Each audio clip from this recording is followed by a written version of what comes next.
Hello guys, this is Adam and this is the MacBook Neo with the indigo color, and your favorite CGI artist is going to review it. Well, I am not a CGI artist, at least not yet, but I consider myself a CGI reviewer for tech. Anyway, we will figure that out as we go. I have the base model right here. I am going to unbox it and then put it to the basis as usual. So we will go full in depth with the Blender and everything else, and we will see. So get ready for a full in-depth review. Let's go ahead and unbox it right now.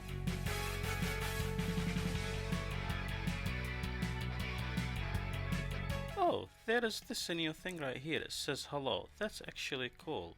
We have the Mac right here. So you have designed by Apple as usual. And then with that, you get a USB-C, which is a white USB-C with a blue tint to it. There you go.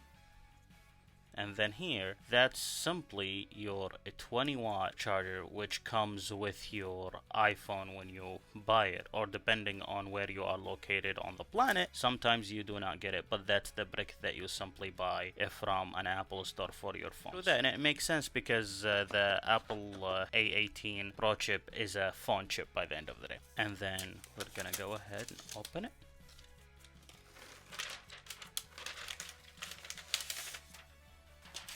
So that's the Mac right here, which is absolutely blue, and I love the color. It has a dark tint to it. That's the front of it. It's actually very light in terms of weight. Two ports right here. You have this, which is USB 3, and then this is a normal USB right here. So if you want to connect a monitor or whatever that might be, it should be through this port right here, or any external dongles or what you have. Probably in a later video test what can you connect, such as tablets and such, and will they work or not.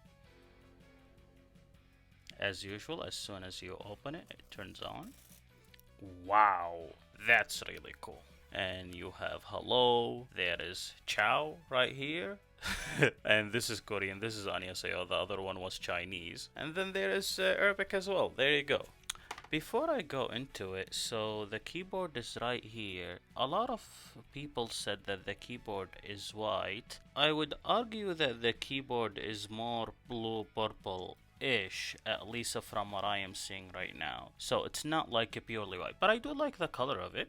I wanna remove widgets, increase the brightness to the maximum. So now we are working at maximum level brightness. Okay, so I did remove everything I don't need, and then now I'm simply gonna go to blender.com. So basically Blender, and then here the Apple Silicon version. So we're gonna go ahead and download the Blender. Here we're gonna type demo files Blender. Let's see, I want the junk shop project, of course. So Blender is installing right now. I am not recording the screen for this one because realistically when you are working on a Blender you do not record the screen. Maybe when I am doing the viewport I might record the screen then, but at least for the initial test with the results I want to see how that would be without any intervention from any other software. Now remember, for version 5.5 we have the following results. So this is the 5.5 Blender and this is the junk shop. So we have the M1 Max at 23 seconds, which is 64 gigabyte, and then you have a 3070 Ti 8 gigabyte, the mobile chip for the laptop, that took 18 seconds. Then you have a 5060, which is a desktop version, that took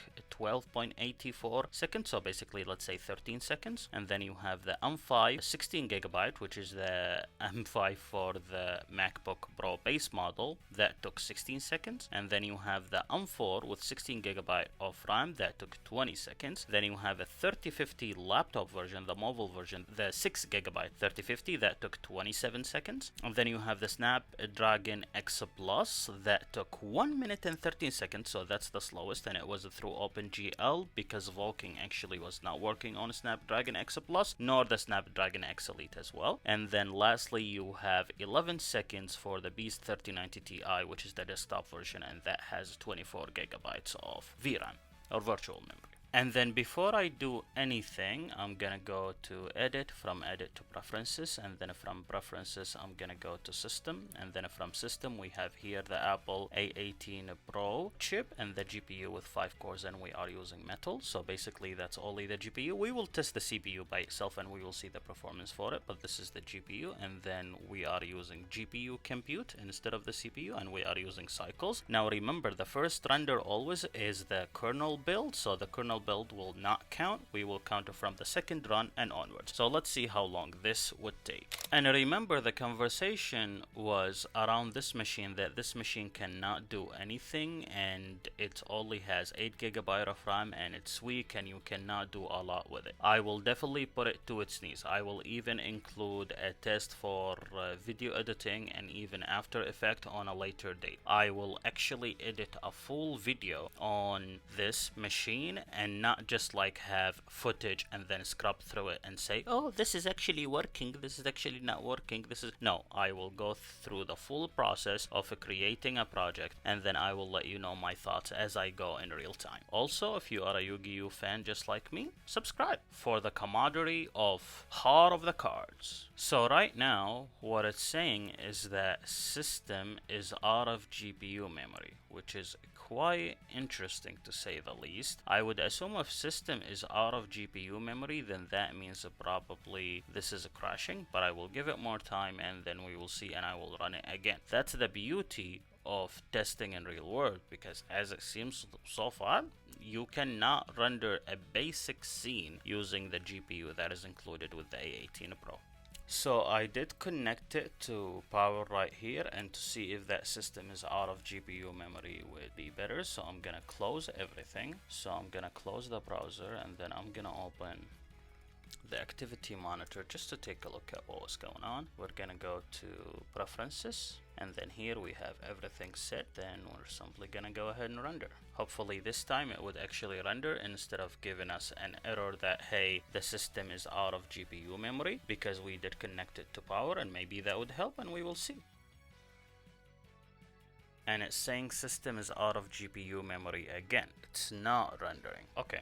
So let's try. So we're gonna go ahead to preferences and we're only gonna do the CPU this time, and then we will go ahead and render and we will see if that makes any difference. I want to look at the activity monitor. Holy cow, the activity monitor was dying. Swap was about 1 GB or 2 GB, and that's okay. I am not worried about a swap. It can take as much as it needs, but it was definitely in the red. It was struggling. At least with the CPU it's working, so that is good. Maybe you need to do your kernel build with the CPU and then after that change to the GPU. We will see that in a second.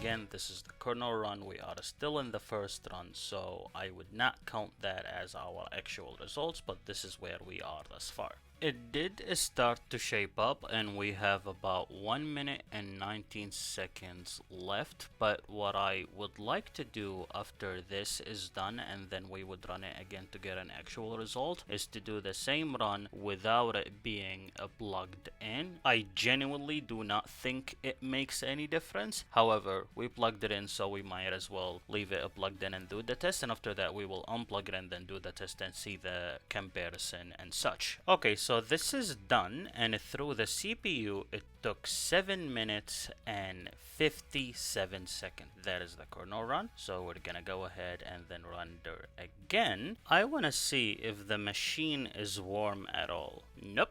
It's not warm compared to a Windows machine. A Windows machine by now it will be fried. So this is done using the CPU, and we got 6 minutes, and before that we got actually 8 minutes. I want to see if I can run it with the GPU. Would it run? Would the kernel build actually give us some results? So let's see. Well, I guess the answer is no, because the system is giving me a report that is an error. System is out of GPU memory. So simply you are running out of your GPU memory with only 8 GB available. This project is not done. I will try other projects, but something such as the junk shop project, you cannot run it using the GPU, but you can run it using the CPU. Now, what I want to do, I want to go to preferences and enable GPU and CPU both at the same time. Metal RT, so basically metal ray tracing on. Here it's using the CPU. I'm not gonna put it as the GPU just yet. I want to see if I would render with the CPU and the GPU. Would I get a better time or would I run out of memory again? Okay, this is a positive sign that we are actually seeing some sort of an image, because before when I was only using the GPU I was not getting any image, so this is definitely a plus. Okay, so this is done and it took 6 minutes and 30 seconds using the GPU and then the CPU, so that's slightly slower, and I am touching to see if the device is warm. It's a little bit warmer than when I touched it the first time, but again, it's nothing to write home about. Right now, what I would like to do is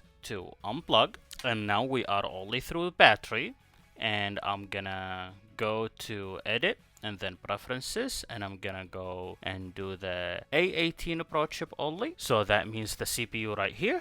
And then I'm gonna go ahead and render one more time, and we will see if we will get a similar time just on battery life, and if we do, then that means you can run it through the battery. And I want to take a look at the memory. So basically we have about 2 gigabytes in swap memory, which is not too bad, and then it definitely gets to the red, so there is that. When it gets to the red, it simply takes from your storage, the hard drive that you have, and it uses that as a RAM, and here it uses about 2 gigabytes, so it's not the worst thing. Okay, so it is done, and actually through the battery it was faster than having it plugged in. It took 5 minutes and 59 seconds. Again, I would attribute that as the usual 6 minutes, so instead of 6 minutes we got 5 minutes and 59. So basically you can run this machine on the battery and then you will be good to go. And by the way, do not go ahead and say, oh, you're running a low energy mode, and no, this is just the option here. I can turn it on if I want to, and I can turn it off. It's turned off. We are not running it through low energy mode, because there are some people who are watching this video, and I really hate to say this, but I feel like they only have 2 brain cells, and then they are saying why you are running on low energy mode. I am not. The power source is battery. Energy mode, low power is here. I can click on it. Now we are a low energy mode, and I can click on it right now and then turn it off. So just please be mindful of that, and do not say why you are running on low energy mode. I am not. Holy cow. We should be getting the typical 6 minutes that we are getting, but we're just gonna double check, and after that we can move to something else. So that's faster than it being plugged in, and I guess my theory was correct. If you do use the GPU and the CPU together, you get a faster time. So we got 5 minutes 23 seconds. That's definitely faster than the typical 6 minutes that we are getting. So this is the Fox Splash, and typically it's much less intensive than the Junk Shop project. So we're gonna go ahead to edit, then preferences, and we're gonna do only the GPU first.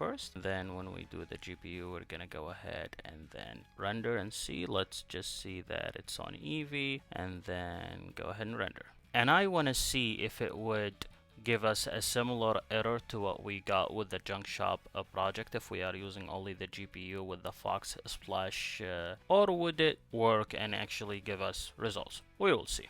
That actually worked on the GPU with the Fox Splash using Eevee. Took 31 seconds. Now this is the kernel run, so we're gonna go ahead and then run it again, but we will make sure that we have the GPU selected. Metal ray tracing is on, not set to auto, and then here we're gonna go ahead and render, and then we will see how long it would take a second time, because typically the first time it would take more time because it's the kernel run, as I said. And after that I will do the CPU and then see how long the CPU would take. So now it took 24 seconds, which is much less than 33 seconds. And yes, I am recording the video and it's 5 a.m. right now. So for that, I think I deserve a subscribe and a like. Okay, so this is over and it took 25 seconds. So I guess this is in the margin of error, and that's what you get when you are using the CPU. The GPU is definitely faster. However, that's Eevee and that's the Fox Splash project. So we're gonna go ahead and open the Classroom. So this is solid, and solid is working without any issues actually. So if we go here, I do not have any problems. And then let me zoom out a little bit. By the way, the mouse, because it is only 1%, it's actually struggling, and struggling a lot. Be mindful of that. This has nothing to do with the software itself, but it has to do with the fact that my mouse is about to be dead. Let's go ahead and then see material preview and see how long material preview would take to preview everything. It's slow, that's for sure, and it's laggy when I am moving around, but that's because it's loading everything, and I would assume as soon as it loads everything, then we should be good to go. Definitely using the Apple mouse for this is quite annoying. With the material preview, actually, I do not have any issues so whatever moving around, and that is a good thing. So this is the material preview, and with the material preview I do not have any issues on that end. Now keep in mind we are using the CPU, so I'm gonna change to the GPU and then see if material preview would be any faster, and especially when we would go to the render view. So this is the material overview with the holy cow, I hate that mouse. I am so sorry for that. PSA, never use this mouse for 3D. Please don't. It's a nightmare, and I am using it because I do not have the other one available, but I will definitely set it up for the next video where we would go in depth. Besides that, I'm actually surprised that this is running. Let's go ahead and then do render preview. Wow. Okay. I can move it. Wow. Okay. Huh. And this is the classroom scene, and I can zoom in and then zoom out as well. And remember, I am using the GPU. That's actually really good. And right here you have your sample optimizing. It's even optimizing the kernel. Like nothing is optimized just yet. Just finished rendering right now. Let me actually go to the CPU this time and then see if the performance would be any better if we are using Cycle's CPU. Would it be as fast or would it be slower? Oh no, it's definitely slower. So if you want to preview everything, 100% use the GPU. Because with the CPU, it's definitely slow. Like you can see it's taking a second for it to render. Does that mean the viewport is dead? No, the viewport is, you know, moving just fine, but it's definitely taking more time to actually render everything. So if we go back here to preferences and then choose the GPU, then here we simply choose the GPU. Wow, it's much faster with the GPU. Yeah, so if you want to do render a preview, then just use the GPU for that.